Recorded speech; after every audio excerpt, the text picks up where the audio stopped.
Hello, everyone. I had a good time this week exploring my own definition and concepts of leadership. And preliminarily, in kind of evaluating my own ideas, I took the third prompt first, the what life experiences have shaped the way you comprehend leadership. And I went back to my childhood and recognizing that a very significant thread that came all the way through my childhood was attending an all girls summer camp. And at that camp, they emphasized womanhood and leadership. And within leadership, there was this great focus on intentionally 5 qualities, which were initiative, persistence, confidence, integrity, and teamwork. And I had a significant mentor named Betty that I met at that camp and that I came to view as one of my most impactful role models as the embodiment of leadership. To me, she really exhibited these 5 qualities that I felt were being portrayed to me as important to be a good leader. When we first met, she was my whitewater canoeing instructor. She was in her early 60s, and she was fierce, independent, and confident. At first, I was honestly a little bit terrified of her. She exhibited a strong sense of tough love. She was strict, but as I found, she was also very forgiving, very compassionate, very empathetic. I found myself trying my absolute best to work for her with a deep desire to accomplish what she was asking me to do because I had developed such a deep sense of respect for her as a person, for her as a leader.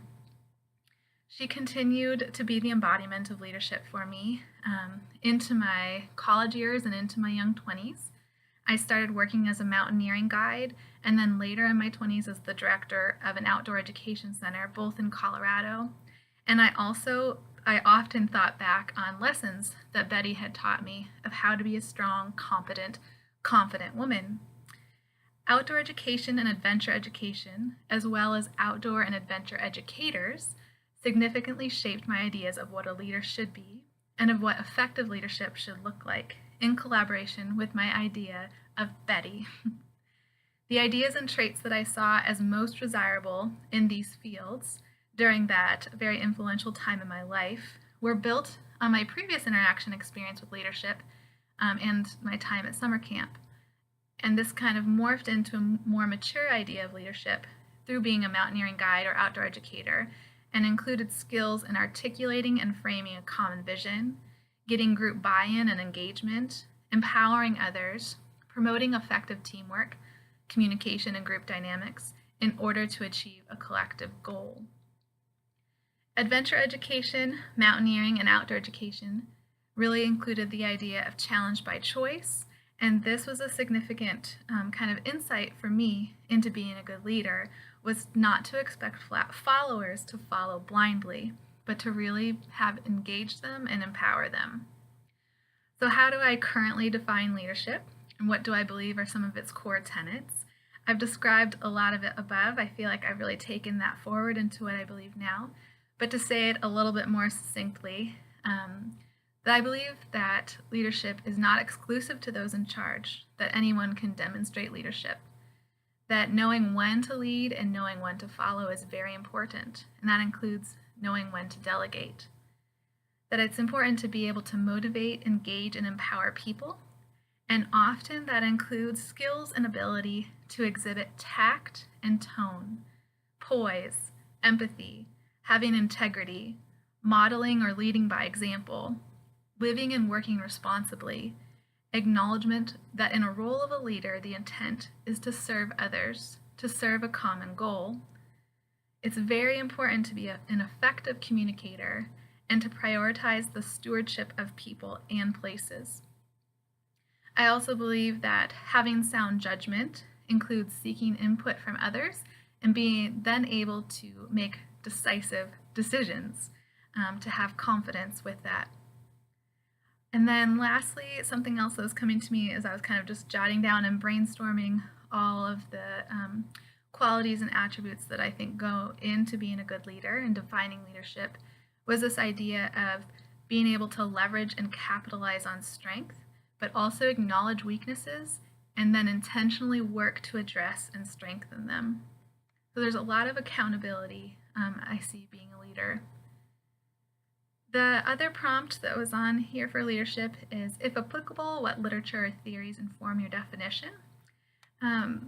Thinking about that more, my definition of leadership and its core tenets are greatly informed, again, by my work in outdoor education, and two leadership approaches, which now I'm thinking of them as theories, but before I just thought of them as models or approaches, are participative leadership and transformational leadership. And I only understand the basic principles or ideas behind these approaches in relation to my work in experiential outdoor and adventure education. So I really look forward to learning more about them academically and holistically. But my general understanding of participative leadership is, rather than taking a dictatorship approach, you seek to involve others in the process. And then transformational leadership, that this is done and achieved through inspiration and by creating a sense of belonging, that then that transforms into solid relationships based on a high level of trust, with the purpose of creating motivation, both by leaders and the followers, and that this helps followers more easily identify with the leader and the ultimate purpose. And I had a sticker on Analogy in Water that I used to tote around all the time that said, "A good leader inspires confidence in the leader. A great leader inspires people's confidence in themselves." And I feel like that really still succinctly captures and articulates my idea of leadership, my current idea, and how I continue to try to exhibit and embrace leadership in my daily life, personal, professional. But I'm very much looking forward to challenging my ideas of leadership, to deepening my understanding of leadership during this course, this semester, with all of you. Everyone have a great week. Thank you.